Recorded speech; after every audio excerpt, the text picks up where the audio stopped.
Good evening, everyone. A warm welcome to each one of you. It's a pleasure to have you all here today. We have an exciting lineup of activities that promise learning, meaningful conversations, and enjoyable moments together.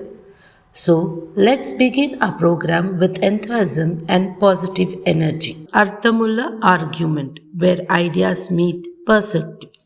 This segment encouraged thoughtful discussions and healthy debates, reminding us that every opinion becomes valuable when expressed with respect and reason. இன்னைக்கு topic பாத்தீங்கன்னா fixed daily routine work வந்து குழந்தைங்களுக்கு தேவையா தேவையில்லையா அதை பத்தி தான் இன்னைக்கு பேச போறோம். என்னோட பாயிண்ட் ஆஃப் வியூவில் வந்து ஸ்டூடெண்ட்ஸ்க்கு கண்டிப்பாக வந்து ரொட்டீன் அப்படின்றது மஸ்ட் அப்படின்றது தான் நான் சொல்லுவேன். ஏன்னா அந்த ரொட்டீன் அப்படின்றத அவங்க ஃபாலோ பண்ணும்போது தான் மார்னிங் வந்து இயர்லியராக அவங்க வேக்கப் பண்ணணும், அடுத்து என்ன பண்ணணும், பாத் பண்ணணும், ஸ்கூலுக்கு வந்து வேகமாக ரெடி ஆகணும் அப்படின்றது அவங்களுக்கு தெரிய வரும். ஸோ இன்னைக்கு ஃபாலோ பண்ணுறது தான் அவங்களுக்கு ஃபியூச்சர் அப்படின்றது பார்த்தீங்கன்னா அந்த டிசிப்ளின்ன்றது அவங்களுக்கு அப்படியே வந்து கொண்டு வரும். அண்ட் அந்த ரெஸ்பான்சிபிலிட்டி அப்படின்றது ஸ்டூடெண்ட்ஸ்க்கு வந்து மெயின்டைன் ஆகும். ஸோ ரொட்டீன் ஃபாலோ பண்ணும்போது மார்னிங் வந்து சீக்கிரமாக ஸ்கூலுக்கு போகணும் அப்படின்றது அந்த ரொட்டீன் ஃபாலோ பண்ணால் மட்டும்தான் அவங்களால வந்து ப்ராப்பராக வந்து டைமுக்கு ஸ்கூலுக்கு வர முடியும். இல்லைன்னா அந்த டைமில் தான் ஸ்டூடெண்ட் வந்து அவசரமாக வந்து பேக்கில் வந்து நோட் எடுத்து வைக்கணும், புக் எடுத்து வைக்கணும். ஸோ நைட்டே வந்து அவங்க ஸ்கூல் போய் வந்தோமா, படித்தோமா, பேக்கில் வந்து எல்லாமே திங்ஸ் வந்து பேக் பண்ணோமா அப்படின்றது அந்த ரொட்டீன் ஃபாலோ பண்ணால் மட்டும்தான் ஸ்டூடெண்ட்டால் வந்து ப்ராப்பராக இருக்க முடியும். ஸோ அதனால ஸ்டூடெண்ட்டால் வந்து ரஷ் அப்படின்றது நம்மளோட கிட்ஸால் வந்து ஆக முடியாமல் இருக்கும். ஸோ ரொட்டீன்ன்றது கிட்ஸ்க்கு வந்து மஸ்ட் அப்படின்றது தான் நான் சொல்லுவேன். குழந்தைகளுக்கு நிலையான தினசரி நடைமுறை தேவையில்லை. ஏன்னா இப்போ நம்ம கடிகாரத்தை பார்த்து வாழற வாழ்க்கை வந்து நம்ம பெரியவங்களுக்கே ஒத்து போகிறது கிடையாது. இல்லை சின்ன பிள்ளைங்களை வந்து நம்ம அதில் அடிக்ட் பண்ணுறதுன்றது அது வந்து நடைமுறையில் தேவையில்லாதது. எப்படின்னா இப்போ காலையில் எழுந்திருக்கணும், இத்தனை மணிக்கு தான் எழுந்திருக்கணும், இத்தனை மணிக்கு சாப்பிடணும், இத்தனை மணிக்கு ஸ்கூலுக்கு போகணும் அப்படின்னு சொல்லும்போது நமக்கே ஒரு பதட்டம் வருது. ஏன்னா நம்ம குழந்தைங்களுக்கு டைம் ஆயிடுச்சு, இந்த டைமுக்குள்ளே ஸ்கூலுக்கு போகணும், நம்ம ஃபாஸ்ட்டாக வரும்போது நானே ஒரு நாள் வந்து அவசரமாக டைம் ஆயிடுச்சு, ஐயோ 8:30க்குள்ளே நம்ம ஸ்கூல் என்ட்ரன்ஸில் உள்ளே போகணுமே அப்படின்னு ஃபாஸ்ட்டாக 2 குழந்தைங்களை கூப்பிட்டு வரும்போது ஒரு காலில் ஒரு செப்பல், ஒரு காலில் ஒரு பிளாக் கலர் செப்பல், இன்னொரு காலில் ப்ளூ கலர் செப்பல் மாற்றி அவசரத்தில் போட்டது.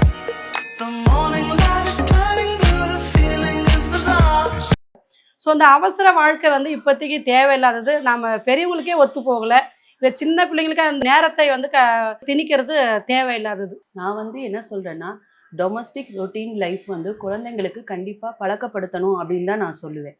ஏன்னா இந்த வேலையே இத்தனை மணிக்குள்ளே முடிக்கணும் அப்படின்றத நம்ம வந்து ஆரம்பத்துல இருந்தே பழக்கப்படுத்த தான் குழந்தைங்க வந்து எந்த பரபரப்புமே இல்லாமல் இருப்பாங்க. சகோதரி சொன்ன மாதிரி நம்ம ஒரு பரபரப்பான ஒரு லைஃப்குள்ளே தான் நம்ம இருந்துட்டு இருக்கோம். ஆனால் அதை நம்ம எப்படி ஒரு நிதானமாக கையாள முடியும்னா, நம்ம அந்த வேலைகளை வந்து இத்தனை மணிலேருந்து இத்தனை மணிக்குள்ளே முடிக்கணும் அப்படின்றதுல தான் வந்து அந்த சகோதரி சொன்ன அந்த பரபரப்பான வாழ்க்கைக்குள்ளே வந்து நம்ம ரொம்ப ப்ரெஷர் இல்லாமல் போக முடியும் அப்படின்றது வந்து நான் சொல்கிறேன். அவங்க சொன்ன பரபரப்பான வாழ்க்கைக்குள்ளே தான் நாங்களும் இருக்கோம். ஆனால் காலையில் குழந்தைங்க ப்ரஷ் பண்ணுறதா இருக்கட்டும், அவங்க கிளம்பி வரதா இருக்கட்டும், அதே மாதிரி டைமுக்கு ஸ்கூலுக்குள்ளே வரதா இருக்கட்டும், அதையெல்லாம் தாண்டி அவங்க வந்து அவங்களோட பெட்டை மடித்து வைக்கிறதா இருக்கட்டும், ஒரு பிளேட்டை கழுவி வைக்கிறதா இருக்கட்டும், இல்லைன்னா ஒரு துணிமணியை எடுத்து வைக்கிறதா இருக்கட்டும், அதனால என்ன பெருசாக ஆயிட போகுது? ஒன்றும் ஆக போகிறதில்ல. அவங்க சொன்ன அதே பரபரப்பில் தான் நாங்களும் வரோம். ஆனால் சகோதரி சொன்னது மாதிரி நான் வந்து செருப்பை வந்து கரெக்டாக தான் போட்டு வரேன், கலரை மாற்றி நான் போட்டு வந்ததே இல்லை. இப்போ சகோதரி சொன்ன மாதிரி பார்த்திங்கன்னா, காலையில் எழுந்துச்சி பசங்க அலாரம் வச்சு அவங்க சொல்கிற மாதிரி அந்த வேலையெல்லாம் செய்யணும்னா காலையில் அலாரம் 5:30 மணிக்கு வச்சு அவங்க 5:30 மணிக்கு அலாரம் அடித்த உடனே எழுந்திரிக்கணும். அது முதல்ல பசங்க எழுந்திரிக்க மாட்டாங்க. அதே நேரத்தில் அவங்க எழுந்துச்சு அவங்களோட வேலையை பண்ணிவிட்டு ஹோம்ஒர்க் பண்ணதெல்லாம் எடுத்து பேக் பண்ணி எல்லாத்தையும் ரெடி பண்ணி ஸ்கூலுக்கு ரெடி பண்ணி வச்சுட்டு இடையில நமக்கு சப்போர்ட் பண்ணுன்ற பேரில் வேலை செய்யணும்னு நினச்சி நம்ம எதிர்பார்த்தோம்னா அது நடக்காது. ஏன்னா அவங்க ஒருத்தரோட ஒருத்தர் வந்து இந்த வேலையை நீ செய்யணுமா, அந்த வேலையை நான் செய்யணும்னு சொல்லி நமக்கு வேலையை தான் இன்க்ரீஸ் பண்ணிவிடுவாங்க. அதே நேரத்தில் வந்து அவங்க ஸ்கூலுக்கு கிளம்புற டைமே இன்றைக்கி வந்துட்டு இப்போ இருக்கிற கண்டிஷனில் அவங்க 6:30 மணிக்கு 5:30 மணிக்கு அலாரம் வச்சா கூட எழுந்திரிக்க மாட்டாங்க. 5 மினிட்ஸ்னு தூங்கிக்கிட்டே இருப்பாங்க. அப்படியே ஒரு 7 மணிக்கு எழுந்திரிப்பாங்க. எழுந்திரிட்டு பல்ல விளக்குனாங்களா, குளிச்சாங்களா, கரெக்டாக மணி 8, 8:15 ஆகிடும். டிஃபனை சாப்பிட்டு அவங்க போகிறதுக்கு தான் அவங்களுக்கு சரியாக இருக்கும். இந்த இடையில அந்த வேலையை செய்கிறன்ற பேரில் அரைக்குறையாவோ இல்லை சும்மாவோ அந்த வேலையை பேருக்கு செஞ்சுட்டு போயிட்டாங்கன்னா அதில் நமக்கு தான் 1க்கு 2 வேலையாக பண்ணுற மாதிரி ஆகிடும். அது இல்லாமல் அவங்க வேலையை அவங்க முடித்தாலே போதும். வீட்டில் இருக்கிற அந்த வேலையை வந்து வீட்டு வேலையை வந்து நம்ம கொஞ்சம் முடிச்சுக்கலாம். இப்போ இருக்கிற கால கண்டிஷன் பசங்களோட ஸ்பீடப் ஒர்க்குக்கு அப்படி தான் நம்ம இருக்க வேண்டியதாக இருக்குது. இப்போ சார் சொன்னாங்க, பிள்ளைங்க வந்து வீட்டு வேலையெல்லாம் செய்ய வேண்டாம், நாங்களே பார்த்துக்குறோம், அவங்க வேலையை மட்டும் அவங்க பார்த்துக்கிட்டா போதும்னு சொல்கிறாங்க. அப்படிலாம் இருக்க முடியாது. ஏன்னா பிள்ளைங்க வளர்ந்து நாளைக்கு இங்க ஒரு படிப்பு முடிச்சு மேற்படிப்புக்கு வெளிநாடு போனாலோ இல்ல அதிக சம்பளம் கிடைக்குதுன்னு சொல்லி வெளிநாட்டுக்கு போனாலும் அங்க அவங்க வேலை அவங்க தான் செஞ்சாகணும். எக்ஸாம்பிள் வீட்டுக்கு மாப் போடுறதா இருக்கட்டும், வாஷ்ரூம் கிளீன் பண்றதா இருக்கட்டும், ஏன் சமையலே அவங்க தான் செஞ்சாகணும். ஒரு பிரைவேட் ஸ்கூல்ல படிக்க வைக்கணும்னா என்னென்ன செலவாகுது உங்களுக்கே தெரியும், நான் சொல்லணும் அவசியம் இல்லை. ப்ளஸ் அது இல்லாமல் ஹோம்ஒர்க் கொடுக்குறாங்க, எக்ஸ்ட்ரா கரிக்குலர் ஆக்டிவிட்டிஸ் நிறைய இருக்குது, ப்ராஜெக்ட் ஒர்க் நிறைய இருக்குது. ப்ளஸ் பிள்ளைங்க ஸ்கூல் விட்டு வந்ததுக்கப்புறம் டியூஷன், இந்த ஹிந்தி டியூஷன், இந்த டியூஷன், மேக்ஸ் சப்ஜெக்ட் வைஸ் தனியாக போகிறாங்க, இதெல்லாம் இருக்குது. ப்ளஸ் இன்னும் பெரிய கிளாஸ் போக போக ஜேஐடி, நீட் இது மாதிரி கோச்சிங் எல்லாம் இருக்குது. ஸோ அவங்களோட ஒர்க்கை பார்க்குறதுக்கே அவங்களுக்கு டைம் பத்தாது. இதில் வேற நம்மளோட ரொட்டீன் ஒர்க்கை வந்து குழந்தைக்கு துணிக்க வேணாம் நான் சொல்கிறேன். ஏன்னா அவங்க இந்த டைமில் வந்து படித்தா மட்டும் போதும். இப்போ மேம் சொன்னாங்க, இல்லை பிள்ளைங்க படித்தா மட்டும் போதும், வேற எந்த வேலையும் செய்ய வேண்டாம், நானே எல்லா வேலையும் பார்த்துக்கிறேன்னு சொன்னாங்க. இப்போது சப்போஸ் நமக்கு உடம்பு சரியில்லை, அப்போ வந்து அவன் படித்தா மட்டும் போதுமா? சின்ன சின்ன வேலைகளை அவனே செய்ய கற்றுக்கிட்டாதான் நாளைக்கு நம்ம உடல்நிலை சரியில்லாத பொழுது அவன் வேலையை அவன் பார்த்துப்பான். நாளைக்கு ப்ரஷ் பண்ணுறதோ ஏதோ சின்ன சின்ன வேலை செய்யும்போது அந்த ஒரு பாத்திரம் தேய்க்கிறதா இருக்கட்டும், வீட்டு பெருக்கிட்டாட்டும், நம்ம உடம்பு சரியாத போது அவன் அதை செய்யும் போது அது நம்மளுக்கும் ஹெல்ப்ஃபுல்லாக இருக்கும், அவனுக்கும் நல்லா இருக்கும். கற்றுக்குவாங்க, அதாவது நம்ம செய்யறதை பார்த்து அவங்க கற்றுக்குவாங்க, நம்ம சொல்லிக் கொடுக்கணும் அவசியம் இல்லை. ஸோ கண்ணால் பார்த்து கற்றுக்கணும் அப்படின்றது கிடையாது. ப்ராக்டிக்கலாக ஒரு வேலையை செய்யாமல் எப்படி அவங்களால சமைச்சிட முடியும்? நீங்கள் இப்போ சொன்னீங்க கண்ணால் பார்த்தாலே என் பையன் சாம்பார் வச்சிருவான்னு சொல்லிட்டு, எவ்வளோ பருப்பு போடணும், எவ்வளோ உப்பு போடணும், எவ்வளோ காரம் போடணும், எவ்வளோ எண்ணெய் ஊற்றணும்னு சொல்லிட்டு நீங்கள் கண்ணால் பார்த்தாலாம் வராது. ஸோ ப்ராக்டிக்கலாக அவங்க செஞ்சால் மட்டும்தான் அது வந்து வரும். சரிங்களா? ஸோ நம்ம டெய்லி ரொட்டீனாக நம்ம பசங்க கூடவே இப்படி சேர்ந்துட்டு வரும்போது ஸோ ஃப்யூச்சரில் அவங்களுக்கு வந்து எந்த ஒரு இதுவும் இருக்காது. ஸோ அவங்களுமே அந்த டிசிப்ளின்குள்ளே வந்துருவாங்க. சகோதரி சொன்னீங்க, நான் தோசை ஊற்றும் போது என் பையன் எனக்கு தோசை ஊற்றி கொடுப்பான், நான் துணி மடித்தா அவனும் கூடவே சேர்ந்து துணியை மடித்து வைப்பான்னு. என் பையன்கிட்ட இப்போ வாட்டர் பாட்டில் எடுத்துகிட்டு போய் தண்ணி பிடிடா அப்படின்னு சொன்னால் அவன் தண்ணி பிடிக்கிறன்ற பேரில், இப்போ ஃபில்டர் தண்ணி வருது இல்லைங்களா, தண்ணி பிடிக்கிறன்ற பேரில் தண்ணி ஃபுல்லாக கீழே வரும், கீழே சிந்திடும். அதுக்கப்புறம் நான் போய் அதை போட்டு துடைக்கணும். இப்போ லஞ்ச் டவல் போய் எடுத்துருவாடா, லஞ்ச் டவல் எடுத்துருவோன்னா அந்த ரூமில் போய் நின்றுக்கிட்டு அங்கே லஞ்ச் டவல் இருக்கும், அப்படியே அவன் கண்ணு முன்னாடி தான் இருக்கும். அம்மா லஞ்ச் டவல் எங்கம்மான்னு என்ன கேட்பான். அதுக்கு நானே போய் எடுத்து வச்சிடலாம். அவங்ககிட்ட வேலையை சொல்கிறத விட அவங்ககிட்ட சொன்னால் எனக்கு டபுள் வேலையாகிடும். அப்போ அந்த வேலைகள்லாம் நானே செஞ்சுக்கலாம். அவன் வளரும்போது அவன் வேலையை அவன் செஞ்சுப்பான். கொட்டினா பரவாயில்ல, அதையே நீ வந்து கிளியர் பண்ணி தொட அப்படின்னு நம்ம சொல்லி கொடுக்குறப்ப தானே அவன் அடுத்த ஸ்டெப்புக்கு அவன் போவான். எல்லா நேரத்துலையும் நம்ம அவன் பின்னாடியே நின்றுட்டே இருக்க முடியாதுல்ல. ஸோ இப்போ நம்ம எல்லாரும் வந்து டொமஸ்டிக் ரொட்டீன் பற்றி பேசிகிட்டு இருக்கோம். ஸோ பேரண்ட்ஸ்க்கு ஹெல்ப் பண்ணுறதை பற்றி, ஸ்டூடெண்ட் பேரண்ட்ஸ்க்கு ஹெல்ப் பண்ணுறது பார்த்தீங்கன்னா அது வந்து ஒரு எஜுகேஷன் அது. ஸோ அது வந்து இப்போ இருந்து அவங்க கற்றுக்கிட்டாதான் அவங்க ஃப்யூச்சரில் வந்து செல்ஃப் டிபெண்ட்டாக அவங்களால செல்ஃப் சஸ்டெயினாக வந்து வாழ முடியும். குழந்தைங்களுக்கு வந்து இந்த ஏஜ்ல வந்து படிப்பு மட்டும்தான் முக்கியம், வேற எதுவும் அவசியம் இல்லை. டொமஸ்டிக் ரூட்டீனுங்கிறது பிள்ளைகளுக்கான கட்டுப்பாடு கிடையாது. அவங்க எதிர்காலத்தில் அவங்க தேவைகளை அவங்களே பூர்த்தி செய்யறதுக்கான ஒரு அடித்தளம் தான். குழந்தைங்களுக்கு வந்து ஒழுக்கம் தேவை தான், அதே டைமில் அவங்களுக்கு சுதந்திரமும் வேணும். இந்த காலத்து குழந்தைங்களுக்கு வந்து எது தேவை எது தேவையில்லைன்னு அவங்களுக்கே தெரியும். என்னை பொறுத்த வரைக்கும் ப்ராக்டிஸ் மேக்ஸ் பர்ஃபெக்ட். அதனால டொமஸ்டிக் ஒர்க் வந்து கண்டிப்பாக தேவைன்னு தான். நம்ம வந்து ஒரு பசங்களை வந்து நல்ல ஸ்கூலில் சேர்த்துருக்கோம், அவங்க நல்லா ப்ராக்டிக்கல் கொடுக்குறாங்க, நல்லா சொல்லித்தராங்க, ஹோம்ஒர்க் கொடுக்குறாங்க, அதுலேயே எல்லா இதுவும் வந்து அவங்களே வந்து சொல்லி கொடுத்துட்றாங்க. Now it's time for WH questions. Curiosity leads to knowledge, and this interactive section will challenge us to think deeper by asking the important what, why, where, when, and who. Why do we give gift? We give gifts to express love, show appreciation, and spread happiness. When do we give gifts? Gifts can be given on special occasions or unexpected surprises. Even the smallest thoughtful gesture can make someone feel appreciated and valued. பரிசு என்பது அன்பின் அழகான வெளிப்பாடு. பகிர்ந்தால் மகிழ்ச்சி பல மடங்கு பெருகும். விலை உயர்ந்த பரிசை விட அன்புடனும் அக்கறையுடனும் வழங்கப்படும் பரிசு மிகவும் மதிப்புமிக்கது. Do you want to watch a good movie? Here is a suggestion for a movie to watch. அது வந்து தன்னோட சொந்த ஊரில் விவசாயம் பண்ணணுங்கிற கனவோட வாழ்கிற ஒரு மிடில் கிளாஸ் நபராக இருக்கார். அவரை சுற்றி அந்த படம் நகருது. ஒரு நாள் எதிர்பாராத விதமாக அவங்க அப்பாவோட உயிர் மூலமாக அவருக்கு ஒரு 1 கோடி ரூபா செக்கு கிடைக்குது. அது அவர் கையில் வரமுன்னகுட்டியே அதை அவர் மிஸ் பண்ணிடுறாரு. அதை தேடி அலையிறதும் அதனால் ஏற்படுற பிரச்சனையும் இறுதியில் அவர் அதை லைஃப்பில் என்னென்ன புரிஞ்சுக்கிறாங்கிற விஷயமே இந்த படத்தோட மீதி கதையாக நகருது. அவரோட மனைவியை விஜயலட்சுமி நடிச்சிருக்காங்க. அவங்க சம்பாதிக்கணும், அதே நேரத்தில் கணவரோட நிலைமையும் புரிஞ்சுக்கிற ஒரு நல்ல கோபமான அன்பான மனைவியாக அருமையாக அந்த கதாபாத்திரத்தில் நடிச்சிருக்காங்க. ஃபஸ்ட்டு அந்த படத்தில் ஃபஸ்ட்டு ஹாஃப் ஃபுல்லாக ஒரு மிடில் கிளாஸ் ஃபேமிலியில் நடக்கிற டெய்லி நடக்கிற சின்ன சின்ன சண்டை, யூடியூப் சேனலில் கண்டென்ட் அப்படின்ட்டு ரொம்ப ஜாலியாக போகுது. ஒரு நடுத்தர குடும்பத்தோட தினசரி வாழ்வில் நடக்கிற சிறு சிறு பிரச்சனைகள், அவங்களோட எதிர்பார்ப்புகள், யதார்த்தமான வாழ்க்கையை பிரதிபலிக்கிற ஒரு அருமையான திரைப்படமாக, குடும்ப திரைப்படமாக இந்த மிடில் கிளாஸ் மூவி இருக்குது. இதை வந்து கண்டிப்பாக எல்லோரும் ஃபேமிலியோடு பாருங்கள். இந்த திரைப்படம் இப்போ ZEE5 OTTயில் இருக்குது. எல்லோரும் கண்டிப்பாக குடும்பத்தோடு பாருங்கள். They say food brings people together. Family kitchens celebrate togetherness, teamwork, and the joy of creating something meaningful with our loved ones. After so many workloads, finally preparing for a dinner. Chapati with egg curry. Helping mom for vegetable cutting. Is chopping the onion.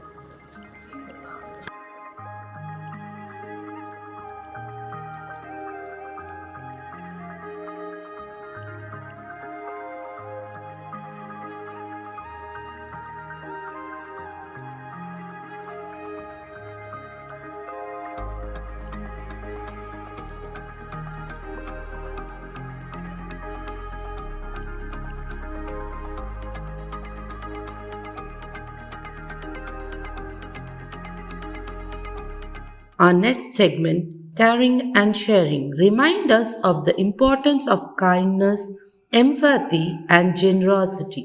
Small acts of care can make a big difference in someone's life. Hi, என்னோட வீட்லேயும் வந்து 2 குழந்தைங்க இருக்காங்க. ஒருத்தவங்க வந்து introvert, இன்னொருத்தவங்க வந்து extrovert.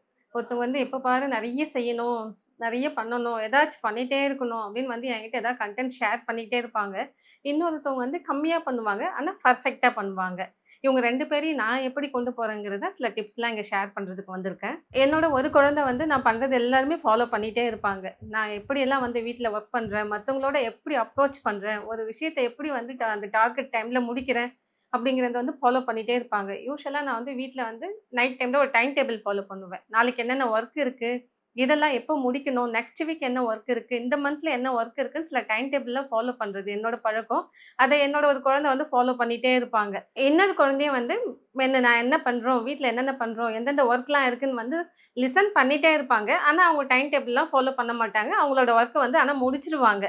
அவங்க செய்கிற ஒர்க்கை வந்து நான் வந்து மானிட்டர் பண்ணிகிட்டே இருப்பேன். அவங்க வந்து கரெக்ட் டைம் முடிச்சிடுறாங்களா, எல்லா ஒர்க்கும் அவங்களுக்கு தெரியுதா, அவங்களோட ஒர்க் வந்து கரெக்ட் டைமில் தான் இருக்கான்னு நான் வந்து எப்பயுமே செக் பண்ணிக்கிட்டே இருப்பேன். 2 குழந்தைங்களையுமே வந்து நான் செக் பண்ணிகிட்டே இருப்பேன். இந்த ஒர்க் முடிச்சிட்டிங்களா, இது நாளைக்கு சப்மிட் பண்ணணும், முடிச்சிட்டிங்களான்னு 2 பேருமே மானிட்டர் பண்ணிகிட்டே இருப்பேன். ஒரு குழந்தை செய்கிற நல்ல ஒர்க்கு நிறைய ஒர்க் செஞ்சுட்டே இருப்பாங்க, அவங்களையும் கட்டாயம் நான் அப்ரிஷியேட் பண்ணுவேன். இன்னொரு குழந்தை கொஞ்சம் ஒர்க் செஞ்சாலும் அதை பர்ஃபெக்ஷனோட செய்வாங்க, அதையும் நான் அப்ரிஷியேட் பண்ணுவேன். எப்பயும் நாங்கள் நினைக்கிறது, நாங்கள் சொல்கிறது தான் கேட்கணும்னு நான் கொஞ்சம் எதிர்பார்க்க மாட்டேன். நான் அவங்களுக்கு பிடிச்சது, அவங்களுக்கு எது வருதோ அதில் பெஸ்ட்டாக பண்ணட்டும் அப்படின்னு நான் எப்பயும் அவங்களுக்கான டைமும் நான் கொடுத்துட்டே இருப்பேன். Now, let's gain valuable insight from our expert talk. We are privileged to hear from an experienced speaker who will share knowledge, practical advice, and inspiration with us. Good morning, everyone. I am Parvati Shivkumar, founder of Sai Creative Kids Preschool. Today, I would like to share few words about child parenting. இன்னைக்கு இருக்க life ஸ்டைலில் parents and kids spend பண்ணுற time ரொம்பவே கம்மியாயிடுச்சு. பேரண்ட்ஸோட work life ஸ்டைல்னால நிறைய changes ஆகுது. அதனால கிட்ஸ் தான் அஃபெக்ட் ஆகுறாங்க. 6 to 14 இயர்ஸ்ல தான் குழந்தைங்களோட பர்சனாலிட்டி டெவலப் ஆகுது. ஸோ அந்த 6 இயர்ஸ்ல இருந்தே கிட்ஸ் நினைக்கிறது என்னன்னா, பேரண்ட்ஸ் நம்மளோட இருக்கணும், நம்மளுக்கு டைம் ஸ்பெண்ட் பண்ணணும், நிறைய விஷயம் நம்ம பேரண்ட்ஸோட ஷேர் பண்ணணும், இந்த மாதிரி நிறைய விஷயம் குழந்தைங்க நினைக்கிறாங்க. பட் அதுக்கான டைம் நம்ம கொடுக்குறோம்னா கண்டிப்பா கிடையாது. இந்த ஜென்ரேஷன் கிட்ஸுக்கு எக்ஸ்பெக்ட் பண்ற எல்லா விஷயத்தையும் நம்ம கொடுக்குறோம். லைக் டாய்ஸ், காஸ்ட்லியான கிஃப்ட்ஸ் எல்லாமே கொடுக்குறோம். ஒரு குழந்தை ஒரு டாய்ஸ்க்கு அடம் பிடிச்சி அழுது ஒரு விஷயத்த வாங்குறாங்க அப்படின்னா, பேரண்ட்ஸ் ஆன நம்மளும் குழந்தை அழுகுது உடனே வாங்கி கொடுத்துடலாம்னு நினைக்கிறோம். ஸோ அதை சடனாக நம்ம வாங்கி கொடுத்துடுறோம். ஸோ அதுக்கு என்ன ஆகுது அப்படின்னா, ஒரு விஷயமும் நம்ம ஏதோ அழுதா நமக்கு கிடைச்சிருது, ஈஸியா அந்த பொருளோட வேல்யூ தெரியாம அவங்களுக்கு போயிருது. ஸோ எல்லாமே நமக்கு ஈஸியா கிடைச்சிடும், எது கேட்டாலும் கிடைச்சிடும்ன்ற மாதிரி அவங்க வளர்றாங்க. இவங்க எங்க போய் அதுல லாக் ஆகுறாங்கன்னா, அது ஏதாவது ஒரு விஷயம் வந்து அவங்களுக்கு ஈஸியா கிடைக்கலன்னு வரும்போது அந்த ஃபெயிலியர் அவங்களால தாங்கிக்க முடியல. ஸோ நம்ம இப்போல இருந்தே அதை பழக்க ஆரம்பிச்சோன்னா, இல்லை நம்ம அப்புறமா வாங்கலாம், கொஞ்சம் வெயிட் பண்ணு, அந்த மாதிரிலாம் சொல்லி நீங்கள் குழந்தைங்களை கொண்டு வந்தீங்கன்னா குழந்தைங்களுக்கு அது இன்னமுமே ஹெல்ப்பாக இருக்கும். அது எங்கே உங்களுக்கு தெரிய வரும்னா, அவங்களோட ஃப்யூச்சரில் எப்படிப்பட்ட சுச்சுவேஷன்ஸையும் அவங்க ஹேண்டில் பண்ணுறதுக்கு தயாராகிடுவாங்க மென்டலி. கிட்ஸுக்கு healthy food, outdoor games, reading books and creativity இது எல்லாமே ரொம்ப முக்கியம். அவங்க ஸ்க்ரீன் டைமை நம்ம லிமிட் பண்ணோம்னா அவங்களோட க்ரியேட்டிவிட்டி, இமேஜினேஷன் இது எல்லாமே டெவலப் ஆகும். பேரண்ட்ஸ்க்கு நான் சொல்ல வர விஷயம், நீங்கள் பர்ஃபெக்ட் பேரண்டாக இருக்கிறத விட அண்டர்ஸ்டாண்டிங் பேரண்டாக இருந்தீங்கன்னா கிட்ஸை ஈஸியாக ஹேண்டில் பண்ணலாம். Have a wonderful day. Thank you. Everyone has a unique talent worth sharing.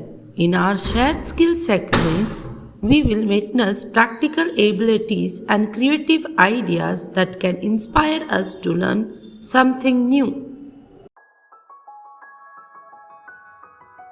எனக்கு டிராயிங்னாலே சின்ன வயசுலேருந்தே நல்ல ஒரு இன்ட்ரெஸ்ட் இருக்குது. அது ஸ்கூல் டைமில் நல்லா பண்ணிகிட்டு இருந்தேன். மேரேஜுக்கு அடுத்து அதை அப்படியே ஸ்டாப் பண்ணியாச்சு. இப்போ தம்பி ஸ்கூல் போகிறதுனால அவனுக்கு ஆக்டிவிட்டீஸ் பண்ணுறப்ப எனக்கும் அது இன்ட்ரெஸ்ட் வந்து வீட்டில் போர் அடிக்கிற டைம்லலாம் நம்ம ட்ராயிங் பண்ணி பார்த்து இப்போ எனக்கு ட்ராயிங் ரொம்ப இன்ட்ரெஸ்ட் ஆகிட்டு நிறைய பண்ணி நான் ஸ்டோர் பண்ணி வச்சுட்டே இருக்கேன். அதனால் எனக்கு மைண்டு கொஞ்சம் ஃப்ரீயாக இருக்குது.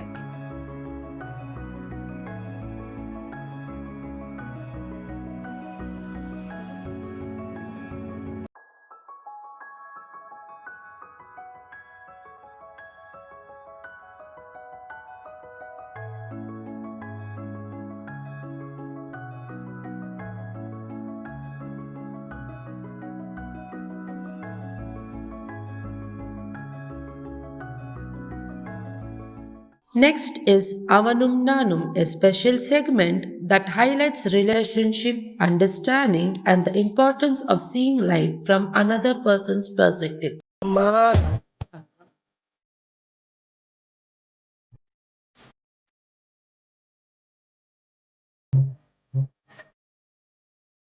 சார் தூங்கிட்டா சார். யாரு? தீய சக்தி ஜெனரலா கேட்கல. உனக்கு யாரு? நீ எனக்கு இன்னொரு அம்மா. அந்த பயம் இருக்கட்டும்.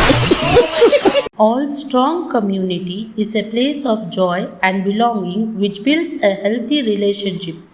Next section, big circle. Head, shoulder, knee, foot, head, glasses.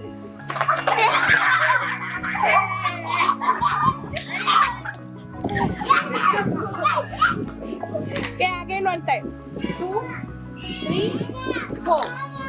1, 2, 3, 4.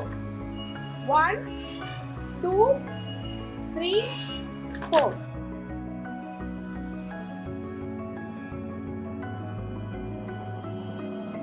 After an enriching series of sections, it's time to recharge our stress buster. Get ready to relax, laugh, and enjoy a fun activity that refresh both the mind and the body. சுவிக்ஷா கிளாஸ்ல என்னதான் கவனிச்ச? அம்மா எனக்கு ma'am ரோஜா பூ sorry கட்டிட்டு வந்தாங்கம்மா. இத கவனிக்க தான் உன்னை ஸ்கூலுக்கு நான் அனுப்பிச்சனா? அம்மா இந்த சாரி மேம்க்கு நல்லாவே இல்லம்மா. நீ கட்டிருந்தா சூப்பரா இருந்திருக்கும்மா.